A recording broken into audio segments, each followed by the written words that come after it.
Selamat datang di YouTube channel Inspire Community Center. Kami senang saudara terhubung dengan kami saat ini. Saudara juga dapat membagikan YouTube channel ini kepada teman, kerabat, dan sahabat yang lain. Inspire Community Center atau yang kerap kami sebut dengan ICC terletak di Faith Hotel Cihamplas, Bandung di lantai 6. Setiap minggunya kami mengadakan 3 kali ibadah. Ibadah pertama dimulai pukul 8 pagi, ibadah kedua dimulai pukul 10 pagi, dan ibadah ketiga dimulai pukul 12 siang. Setiap ibadah disertai juga dengan ibadah anak-anak atau yang kami sebut dengan iKids. Jadi tunggu apa lagi? Mari beribadah bersama dengan kami. Saudara, untuk dapat bertumbuh kita memerlukan orang lain. Dan ICC memiliki komunitas kecil yang kami namakan iClick. Dalam iClick, kita bisa bersekutu bersama saudara seiman lainnya, saling membangun dan juga menguatkan. Tersedia komunitas kecil untuk keluarga atau married couple, single, dan mahasiswa atau college. Saudara bisa memilih lokasi atau waktu yang sesuai dengan ketersediaan waktu saudara. Daftarnya di link berikut ini ya. Setiap hari itu baik, sebab ada Yesus bersama kita. Amin. Everyday with Jesus. Saudara bisa mendapatkan renungan setiap hari yang akan dikirimkan ke WA saudara. Hubungi hotline gereja ICC di 081 220 222 111. Devotion, sharing firman Tuhan secara singkat, tayang setiap hari Selasa dan Jumat melalui Instagram ICC Bandung dan YouTube channel Inspire Community Center. Weekly Bible Study. Yuk belajar Alkitab lebih dalam bersama gembala kami, Pastor Chandra Sunjaya. Setiap hari Rabu pukul 6.25 pagi di Instagram @ChandraInspire. Tertinggal atau ingin mendengarkan ulang khotbah mingguan? Tenang, kini saudara bisa memperoleh kumpulan khotbah ICC Bandung dengan cara scan barcode ini dan pilih sesuai dengan kebutuhan saudara. Sebagai pengikut Kristus, kita wajib meneladani apa yang sudah Yesus lakukan. Baptis selam adalah salah satu tanda bahwa kita percaya kepada Tuhan. Baptisan selam diadakan pukul 12 siang atau setelah ibadah kedua setiap minggunya atau weekday dengan appointment. Saudara bisa mendaftarkan diri mengikuti baptis selam di 081 220 222 111. Saudara dapat memberikan persembahan melalui e-banking atau m-banking dan transfer ke nomor rekening berikut ini. Selamat menikmati firman Tuhan yang akan dibagikan. Mari kita catat, bagikan, dan lakukan setiap firman yang kita dengar hari ini. Dan hari ini kita khotbahnya berseri dari minggu lalu, saudara. Dari minggu lalu kita banyak bahas soal puasa. Boleh lambaikan tangan berapa banyak yang datang di ibadah 1 minggu lalu? Oke, ya sekitar 80%. Nah, kalau gitu kalau seandainya saudara belum mendengarkan, saudara hari ini baru datang ke ibadah 1, saudara belum mendengarkan khotbah seri ini di yang minggu lalu, saudara bisa catch up di YouTube. Karena memang khotbahnya berseri, kita banyak kupas banyak tentang puasa. Ya, judul serinya Finding Strength in Fasting. Boleh katakan bersama-sama dengan saya? 1, 2, 3. Finding Strength in Fasting. Ya, jadi minggu lalu kita banyak bahas soal puasa. Apakah sudah ada yang selama 1 minggu ini mencoba untuk melakukan satu disiplin rohani yang baru, yaitu adalah puasa? Ada yang sudah? Ada, puji Tuhan. Yang belum, saya encourage saudara juga untuk bisa melakukan ini karena ini sangat memberkati kita semua. Dan minggu lalu kita belajar banyak bahwa puasa itu adalah salah satu disiplin rohani, spiritual discipline. Sama seperti biasanya kita banyak bahas bahwa disiplin rohani itu doa, ya. Banyak bahas soal doa, kemudian kita juga banyak bahas soal membaca firman Tuhan. Kita banyak bahas juga soal melayani sebagai disiplin rohani. Nah, satu hal yang sangat jarang dibahas itu adalah tentang puasa. Ya, dan good newsnya adalah puasa itu bukan hanya dilakukan selama 1 kali, tapi karena puasa ini adalah masuknya ke dalam disiplin rohani, alangkah lebih baik kalau kita melakukannya secara disiplin. Ya, misalnya kalau misalnya saudara mau memasuki tahun baru, saudara bisa berpuasa, atau di awal tahun saudara bisa berpuasa, atau misalnya saudara sedang mendoakan sesuatu, misalnya di setiap hari Kamis saudara bisa berpuasa dan lain sebagainya. Nah, 3 hal yang saya bagikan minggu lalu, apa yang bisa kita dapatkan melalui puasa? Yang pertama, kita dapatkan tentang puasa itu bisa membawa kita untuk menang atas pencobaan. Masih ingat? Ya. Yang kedua, kita bahas tentang puasa itu memberikan kita hikmat dalam mengambil keputusan. Ya, jadi kalau seandainya saudara diperhadapkan dengan keputusan yang sangat sulit, ya, saudara bisa mengambil waktu untuk berpuasa supaya Tuhan bisa memberikan hikmat, kita bisa menjadi lebih sensitif akan apa yang menjadi kehendak Tuhan di dalam keputusan yang mungkin harus kita buat. Ya, kemudian puasa juga akan membuat kita peka, katakan bersama dengan saya, peka atas tuntunan. Ya, tapi bukan peka atas tuntunan signage yang ada di jalan atau yang ada di mana yang kita punya, tapi peka atas tuntunan firman. Oleh sebab itu yang namanya puasa harus dibarengin, harus bersama-sama, berjalan bersama-sama dengan doa dan dengan membaca firman Tuhan. Ya, saya pernah dengar ada yang mengatakan kalau seandainya kita berpuasa, kalau seandainya kita kerasa lapar tuh, perutnya mulai kerasa kukuruyuk gitu. Nah, itu kita harus berdoa, katanya seperti itu. Ya, tapi kita nggak bilang seperti itu. Tapi selama kita berpuasa, kita harus fokus, kita harus berdoa lebih, dan kita harus membaca firman lebih. Ya, karena di situ Tuhan akan memberikan tuntunan yang luar biasa. Minggu lalu juga review sedikit ya, supaya yang belum minggu lalu nggak ikut bisa catch up. Nah, pada waktu kita berpuasa, kita tidak bisa pungkiri bahwa hari-hari kita itu rasanya lebih pelan. Iya atau iya? Ya, terutama sudah menjelang berapa jam terakhir kita mau buka puasa, kenapa ya kok ini jalannya kayak 1 menit berasanya 1 jam gitu. Ya, jadi hari-hari kita itu terasa lebih pelan atau mungkin kerasa lebih lemes kita dan lain sebagainya. Oleh sebab itu pada waktu kita berpuasa, hal yang kita harus siapkan adalah kita harus menyiapkan spiritual dan kita juga harus menyiapkan fisik kita. Clear? Ya? Jangan sampai pada waktu kita berpuasa kita belum pernah berpuasa sebelumnya, dan pada waktu kita berpuasa kita langsung mengambil puasa yang jangka waktunya sangat panjang, atau mungkin kita ambil yang 3 hari 3 malam tidak makan tidak minum seperti puasa Esther. Kita sebelumnya tidak melakukan itu dan kita berakhir di IGD. Ya, jangan sampai seperti itu. Kenapa? Karena kita harus menyiapkan fisik kita juga gitu.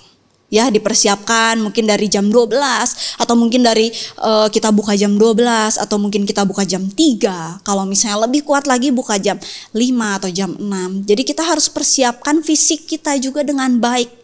Jangan sampai kita sakit berakhir di IGD karena puasa dan dikatakan, "Kenapa kamu puasa?" "Iya, disuruh sama pastornya hari Minggu kemarin disuruh puasa," katanya gitu. Ya, dan kita juga perlu ingat bahwa puasa itu bersifat pribadi.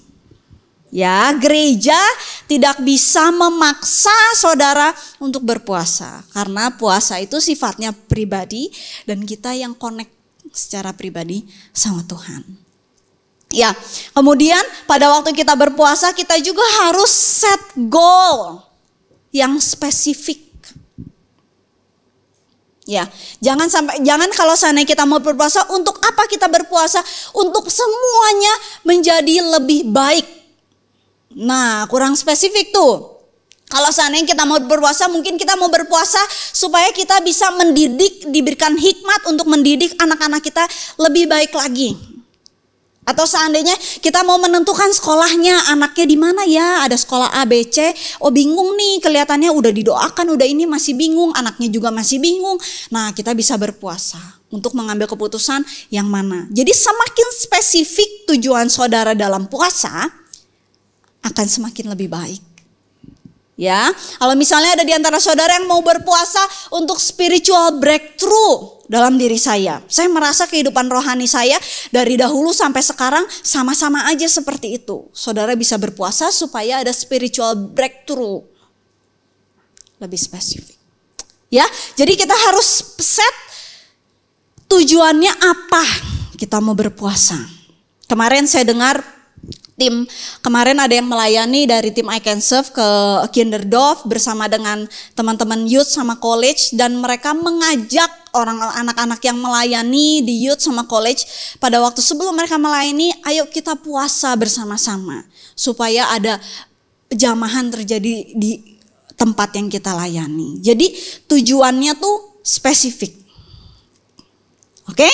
Ya, dan hari ini kita akan melanjutkan apa yang sangat penting dari puasa itu. Jack Dorsey, ada fotonya Jack Dorsey, seorang co-founder dan CEO dari Twitter dan Square.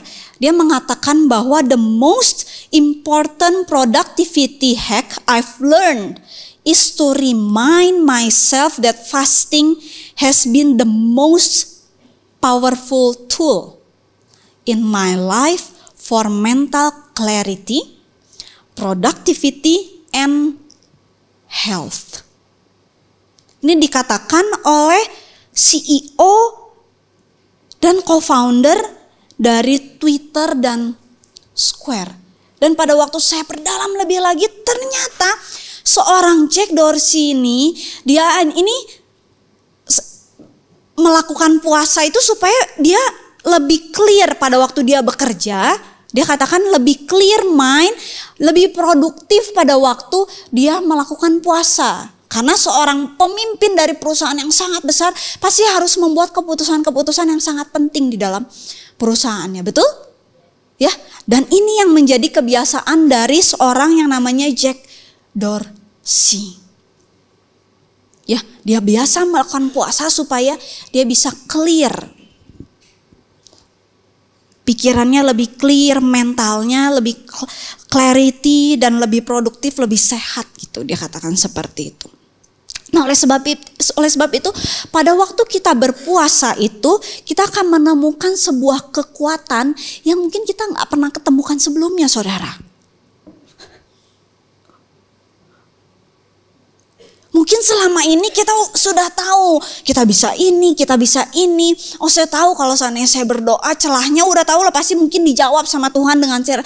Tapi ternyata pada waktu kita berpuasa ada kekuatan lain yang akan kita temukan pada waktu kita berpuasa. Ya. Pada waktu Yesus bersama dengan murid-muridnya, saya ceritakan minggu lalu, Yesus mengutus murid-muridnya untuk melakukan pelayanan, ya, menyembuhkan orang sakit, memberitakan Injil dan lain sebagainya.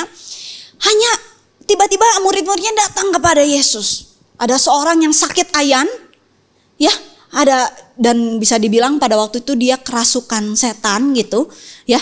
Dia berusaha berdoa, udah tengking-tengking, tapi kenapa ya nggak keluar-keluar, sampai akhirnya pada waktu Yesus melakukan itu dan setannya pun langsung pergi, selain dengan otoritas yang daripada Tuhan. Dan dikatakan di ayat terakhir, jenis ini tidak bisa dilakukan tanpa doa dan puasa. Jadi memang di dalam puasa itu ada hal yang beda gitu, saudara. Ada hal yang berbeda. Tapi gimana nih kalau seandainya saya masih duduk di bangku SMP, karena sini saya melihat ada yang masih duduk di bangku SMP, ada yang SMA. Mungkin next week bisa ibadah ke youth kali ya, supaya lebih relate, karena kalau nggak terlalu berat gitu. Ya, tapi nggak apa-apa kalau seandainya teman-teman bisa melakukan ini sedari kecil, disiplin rohani yang sedari kecil, teman-teman bisa melakukannya dengan siapa tahu ternyata memang sudah kecanduan bermain game. Saya nggak tahu kenapa, pokoknya can't hold it gitu, bahasa kekiniannya ya, can't hold it gitu, nggak bisa, pokoknya kalau saya nggak main game itu rasanya sakau, atau kalau nggak saya nggak TikTok, nggak buka TikTok, nggak scroll TikTok itu rasanya tuh sakau. Bahkan katanya ada orang yang TikToknya, aplikasi sosmednya sudah disumputin di layer keberapa, di folder yang keberapa, tapi entah kenapa jempolnya tuh langsung gitu ke sana. Nah, apakah itu kita sudah kecanduan gitu? Nah, mungkin bisa dimulai dari puasa yang seperti itu, puasa tidak main games lah, puasa sosmed lah, apalah, tapi jelas gitu. Nah, karena memang ada hal-hal yang ini yang firman Tuhan katakan, tidak ada hal-hal yang nggak bisa diurus dengan hanya berdoa aja, tapi harus dengan puasa. 1 Petrus 5 ayat yang ke-8. Sadarlah dan berjaga-jagalah, lawanmu si iblis berjalan keliling sama seperti singa yang mengaum-aum dan mencari orang yang dapat ditelannya. Pernah lihat kalau seandainya singa mencari mangsa? Pernah lihat? Ada gambarnya, saya sempat kirim gambar singa. Kalau seandainya ada boleh ditampilkan. Jadi ternyata saudara, singa itu pada waktu mengaum-ngaum, mencari mangsa, mereka itu punya strategi. Dan dikatakan dalam firman, iblis itu mencari mangsa sama seperti singa yang mengaum-ngaum mencari mangsa. Dan mereka itu punya strategi saudara untuk menjatuhkan, untuk menangkap mangsanya. Dan kita ini semua adalah mangsanya iblis. Agak berat nih, wah betul, exactly, kita semua adalah mangsanya iblis. Dan strategi yang singa lakukan itu, pada waktu singa mau mencari mangsa, dia itu akan berkelompok. Singa itu tidak akan mencari mangsa sendiri, tapi strategi yang mereka punya itu dia akan berkelompok. Supaya pada waktu ada mangsanya, dia berjalan bersama-sama dengan kelompoknya itu. Nah, itu yang iblis lakukan untuk membuat kita jatuh. Kalau nggak jatuh, puji Tuhan. Tapi memang dikatakan bahwa hati-hati, lawanmu itu bukan suamimu, lawanmu bukan anakmu, lawanmu bukan bosmu, bukan karyawanmu, atau bukan orang yang bawa motor di jalan yang mungkin bikin kita kesal atau dan lain sebagainya. Tapi dikatakan dalam firman Tuhan bahwa lawanmu adalah si iblis. Dan iblis akan terus berusaha untuk membuat kita jatuh.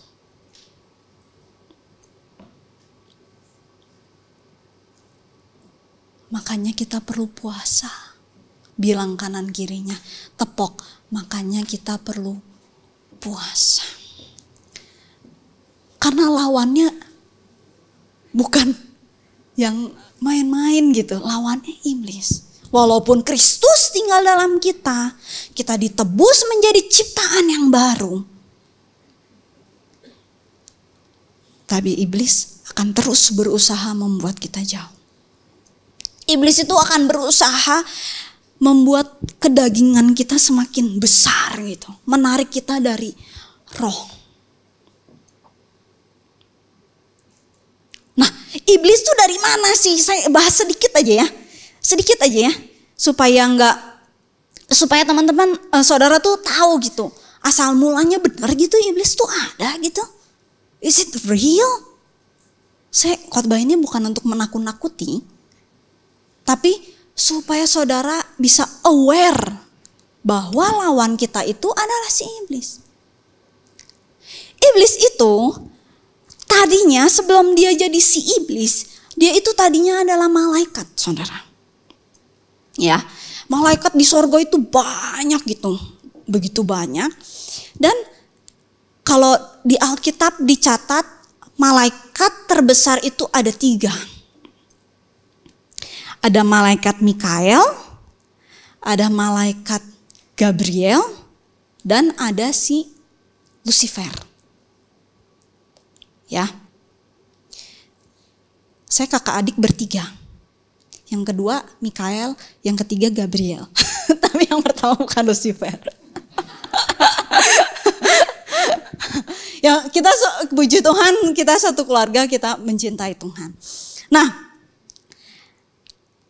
malaikat itu bentuknya itu roh. Ya.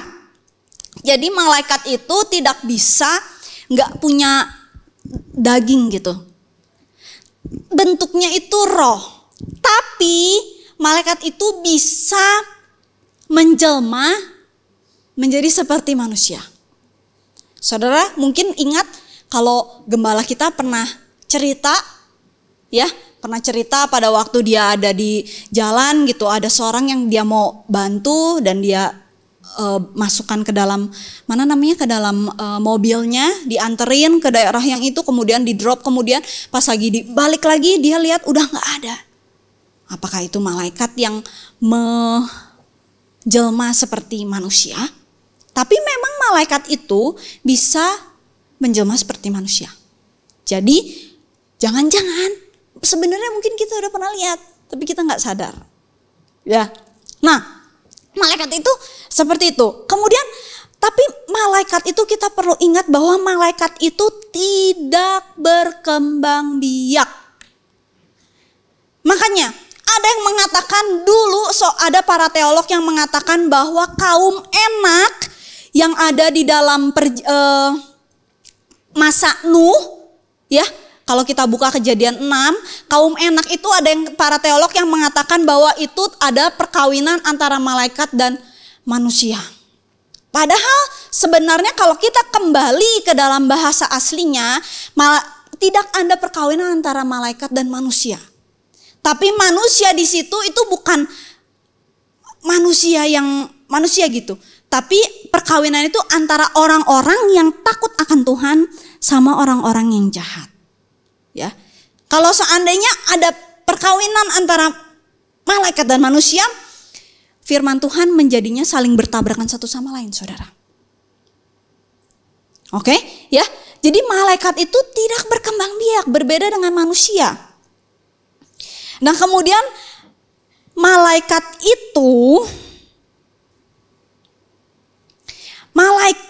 yang memberontak, which is itu adalah Lucifer. Malaikat yang memberontak itu dia menjadi setan atau roh jahat. Dan Kristus tidak menyediakan penebusan buat mereka. Kristus hanya menyediakan penebusan buat orang percaya, buat manusia. Itu perbedaannya. Penebusan yang Kristus berikan itu hanya buat manusia, buat setiap orang percaya. Bukan buat malaikat. Bukan buat roh jahat juga. Clear? Ya? Nah, malaikat itu, saudara, tidak memiliki kehendak bebas. Di mana malaikat itu memang diciptakan untuk melakukan perintah Allah, untuk menyembah Allah, berbeda dengan manusia. Kalau kita dikasih free will, saudara mau menerima keselamatan atau tidak, kita punya free will. Kalau malaikat enggak. Oleh sebab itu malaikat yang memberontak dibuang, dilemparkan ke bumi. Pada waktu sebelum dunia dijadikan. Ya, Pastor Yopi pernah sharing tuh di WBS bagaimana awal mula dunia dijadikan. Ya, nanti tanya Pastor Yopi lebih dalam. Ya. Nah, malaikat yang ada di dalam Alkitab itu tadi ada siapa? Mikael, Gabriel sama Lucifer. Malaikat Mikael itu dikenal sebagai seorang panglima bala tentara sorga. Ya, ia digambarkan sebagai pelindung umat Allah dan pemimpin dalam pertempuran melawan kekuatan jahat. Makanya kalau kita buka di Wahyu 12 ayat yang ke-7, ya, dikatakan timbullah peperangan di sorga. Mikael dan malaikat-malaikatnya berperang melawan naga itu. Dan naga itu dibantu oleh malaikat-malaikat yang lain. Dan singkat cerita, naga itu kalah dan jatuhkanlah ke bumi lah gitu, ada ayat berikutnya ya. Dan kemudian kedua adalah malaikat Gabriel. Kalau malaikat Gabriel ini dikenal sebagai utusan Allah yang membawa pesan penting kepada manusia. The messenger lah dikatakan kalau malaikat Gabriel. Makanya malaikat Gabriel ini pada waktu pesan penting yang diberikan buat Zakaria sama buat Maria, itu malaikat Gabriel yang di situ. Kita buka nih, Lukas 1 ayat 19. Jawab malaikat itu kepadanya, "Akulah Gabriel yang melayani Allah dan aku telah diutus untuk berbicara dengan engkau dan untuk menyampaikan kabar baik ini kepadamu." Oke, yang kedua. Dan yang terakhir itu yang terkenal itu si Lucifer ini. Jadi ada para teolog yang mengatakan bahwa Lucifer ini sangat pandai dalam bermusik katanya. Semua alat musik dia bisa mainkan dan dia itu bisa dibilang penyembah Allah yang luar biasa dulunya. Tapi karena kesombongannya, karena dia bisa melakukan segala sesuatu, dia bisa menyembah, memiliki suara yang sangat indah, bermain musik dengan sangat indah. Karena kesombongannya dia mau menjadi serupa seperti Allah. Dan oleh sebab itulah yang gak bisa. Dia memberontak, dia berperang, akhirnya dia dilemparkan ke bumi. Nah, oleh sebab itu di dunia ini, di bumi yang kita tinggali ini, ada yang namanya iblis beserta dengan antek-anteknya itu ada di udara yang kita tidak pernah lihat, bisa dibilang itu namanya adalah alam roh. Ya, it's real, itu ada saudara. Makanya firman Tuhan mengatakan bahwa lawanmu adalah si iblis. Dan iblis akan terus berusaha untuk membuat kita jatuh. Dan memang udah dibuang ke bumi. Tapi Kristus memberikan solusi walaupun manusia. Makanya Hawa pada waktu Hawa baru hidup gitu, ya digoda sama si iblis dalam rupa ular.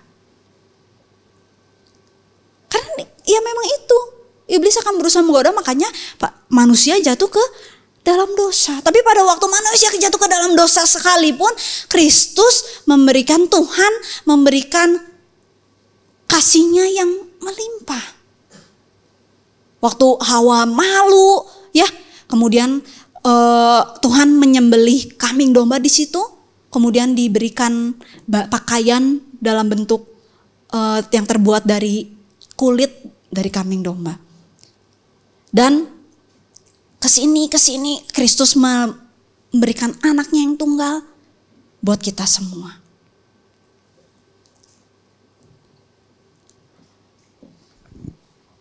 Kenapa nggak di-ban aja gitu ya? Ya nanti jadi nyambung pembahasannya ke akhir zaman. Nah, tapi tujuan di sini saya cerita ini, saya ingin saudara bangun. Dan saya ingin saudara buka mata lebar-lebar bahwa lawanmu adalah si iblis. Makanya kita tidak bisa main-main. Ada namanya spiritual warfare. Nah, seringkali saat ini iblis itu banyak bekerja lewat pikiran manusia. Dia menghasut pikiran manusia. Kemudian timbul dari keinginan-keinginan daging. Dan mungkin saat ini banyak banyak kalau seandainya kita lihat sudah bekerja lewat pada waktu seseorang memberhalakan sesuatu lebih dari Tuhan. Apakah itu K-pop? Apakah itu games? Apakah itu lewat shopping? Atau ada yang memberhalakan suaminya, ada yang memberhalakan istrinya, ada yang memberhalakan anak-anaknya. Maksudnya memberhalakan ini tuh seperti apa? Maksudnya memberhalakan ini tuh pada waktu seseorang menganggap bahwa hal ini itu lebih penting dari Tuhan. Itu sudah masuk ke dalam kategori memberhalakan. Coba kita bisa telusuri, bukannya kita nggak boleh shopping, kita nggak boleh beli barang, kita nggak boleh nonton drakor, kita tidak boleh buka Instagram, kita tidak boleh main game, bukan seperti itu saudara. Tapi kalau ini sudah membuat kita membuat ini lebih utama dari Tuhan, artinya itu sudah jadi berhala. Nah, itu kenapa makanya kita perlu puasa.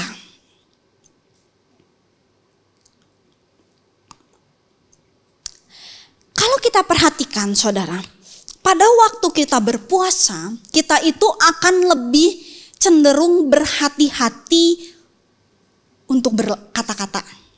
Betul? Kita akan lebih berhati-hati untuk bertindak. Kita akan lebih berpikir, oh sekarang saya fokus, saya lagi puasa, untuk tujuan ini saya fokus sama Tuhan. Keep connected sama Tuhan. Ya, itu yang kita lakukan pada waktu kita berpuasa.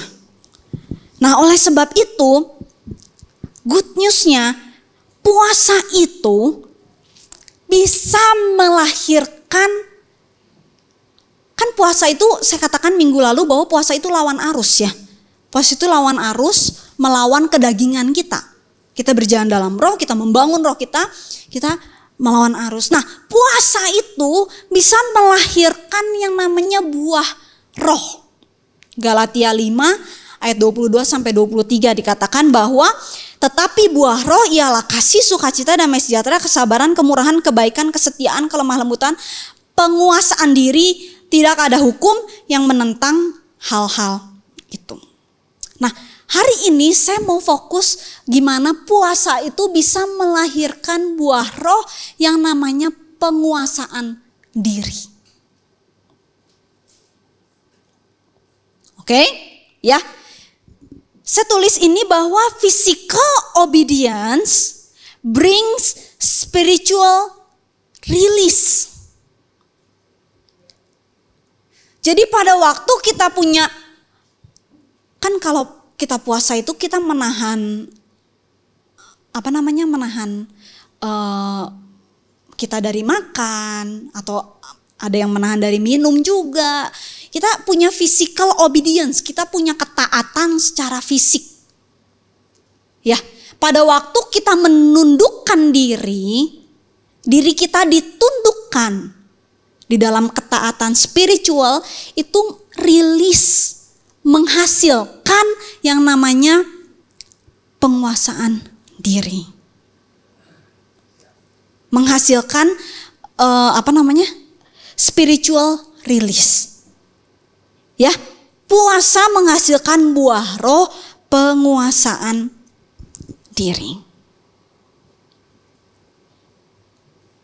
Nah, jadi pada waktu seseorang berpuasa, orang itu akan memiliki penguasaan diri yang lebih. Pada waktu seseorang memiliki penguasaan diri yang lebih, dia akan memiliki jiwa yang lebih tenang. Coba kita pikirkan, kita renungkan. Kalau selama ini jiwa kita bergejolak tuh, tarik-tarikan, antara roh sama daging, tarik-tarikan kayak gitu. Kita tadinya misalnya ada orang melakukan kesalahan yang mungkin kecil, tapi kita rasanya ingin marah gitu. Nah, puasa itu akan melahirkan kita lebih menguasai diri, betul? Ya, otomatis jiwa kita akan jadi tenang, saudara. Nah, ini yang firman Tuhan katakan, Yakobus 1 ayat 5. Tetapi apabila di antara kamu ada yang kekurangan hikmat, hendaklah ia memintakannya kepada Allah, yang memberikan kepada semua orang dengan murah hati, dengan tidak membangkit-bangkit, maka hal itu akan diberikan kepadanya. Ready ayat yang ke-6. Hendaklah ia memintanya dalam iman dan sama sekali jangan bimbang. Sebab orang yang bimbang sama dengan gelombang laut yang diombang-ambingkan kian kemari oleh angin. Orang yang demikian janganlah mengira bahwa ia akan menerima sesuatu dari Tuhan. Sebab orang yang mendua hati tidak akan tenang dalam hidupnya. Nah, puasa ini membantu kita untuk bisa fokus sama Tuhan, membantu kita untuk bisa tenang, membantu kita untuk gak bimbang lagi, gak kayak gelombang laut gitu kehidupan kita.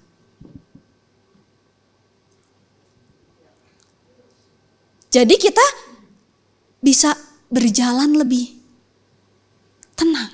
Dan dikatakan dalam firman Tuhan, pada waktu kita meminta sesuatu kepada Allah dengan tidak bimbang, maka Tuhan akan memberikannya kepadamu.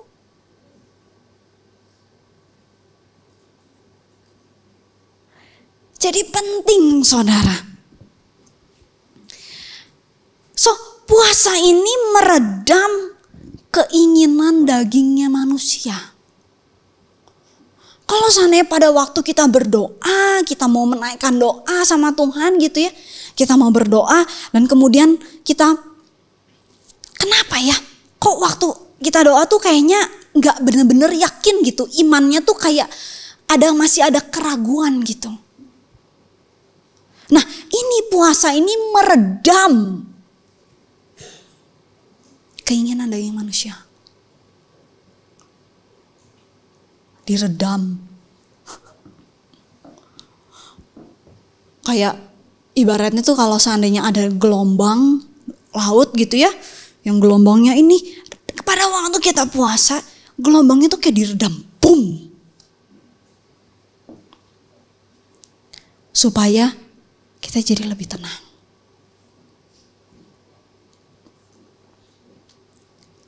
Saya boleh minta pemain keyboard, tim iPress boleh ke depan.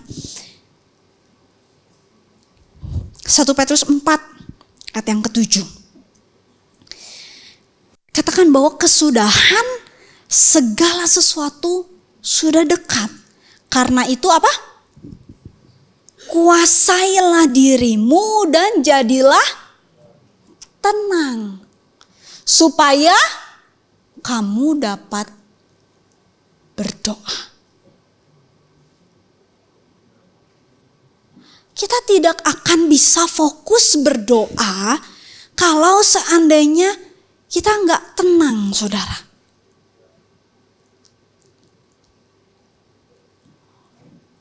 Lagi mau puasa, lagi mau berdoa, bergejolak. Pokoknya nggak bisa fokus gitu. Makanya kita perlu menguasai diri. Dikatakan bahwa kuasai dirimu dan jadilah tenang. Jadi pada waktu kita mau berdoa, ya kita jadi tenang dulu, saudara. Pada waktu kita tenang, otomatis kita punya spiritual awareness meningkat. Iblis gak bisa menerkam kita. Karena pertahanan kita kuat. Kita punya penguasaan diri yang kuat gitu.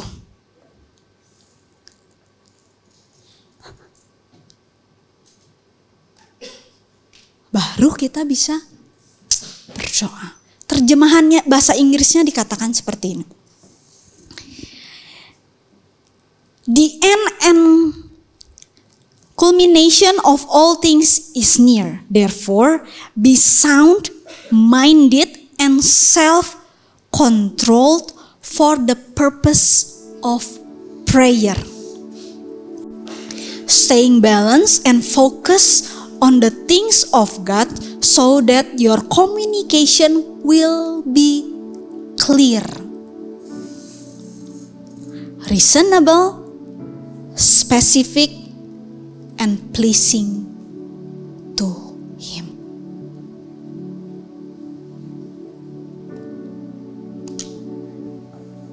Jadi pada waktu kita tenang, komunikasi kita sama Tuhan jadi clear. Pada waktu kita punya self-control, kita membangun roh kita punya self-control, kita bisa berkomunikasi sama Tuhan. Kebayang kalau seandainya kita mau berkomunikasi sama Tuhan tapi di dalam hati kita masih bergejolak. Wah, bergejolak. Bergejolak kekesalan kah? Kemarahan. Aduh, saya tarik-tarikan sama dosa. Gimana kita mau komunikasi sama Tuhan? Pada waktu kita mau bergejolak, iblisnya mengaum-ngaum lagi mau menerkam siapa. Tapi pada waktu kita membangun kerohanian kita lewat puasa,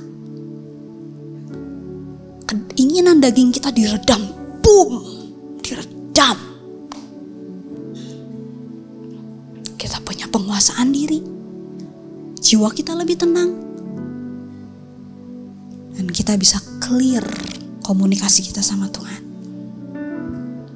Iblis gak bisa lagi menerkam kita.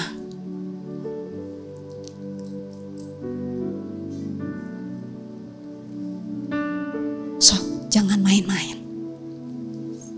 Ya, jangan main-main. Bangun roh kita. Bangun roh kita. Saya lihat sebagian besar datang bersama dengan suami istri, sama dengan keluarga, saling menguatkan satu sama lain. Kalau mau berpuasa, walaupun puasa bersifat pribadi, tapi saudara bisa jadikan keluargamu sebagai partner, saling mengingatkan untuk kita bisa clear sama Tuhan. Amin, amin. Yuk mari kita berdoa. Bapa dalam surga, kami bersyukur buat hari ini. Bapa, kalau seandainya mungkin beberapa waktu terakhir ini hati kami terasa seperti gelombang yang besar di laut. Bapak, tapi kami percaya ketika kami datang ke hadirat-Mu, ketika kami datang kepada Engkau, ketika kami membangun roh kami bisa tenang di dalam hadirat Tuhan. Bapak, ajar kami, berikan kami keberanian untuk masuk ke step berikutnya di dalam kerohanian kami ya Bapak. Ada breakthrough secara spiritual buat kami. Dan kami mau katakan pada hari ini, kalau iblis tidak bisa mengambil alih kehidupan kami. Kami patahkan semua pekerjaan iblis saat ini dalam nama Tuhan Yesus, dengan otoritas yang berasal daripada Tuhan. Saat ini kami patahkan di dalam nama Tuhan Yesus. Bapak, dan kami percaya kami mau membangun penguasaan diri kami yang baik, supaya kami tidak mudah untuk ditarik sama iblis. Biar hati kami tenang, kami bisa berkomunikasi sama Tuhan. Terima kasih Tuhan, terima kasih ya Bapak, kami materaikan firman ini hanya di dalam nama Tuhan Yesus. Semua yang percaya katakan amin, amin.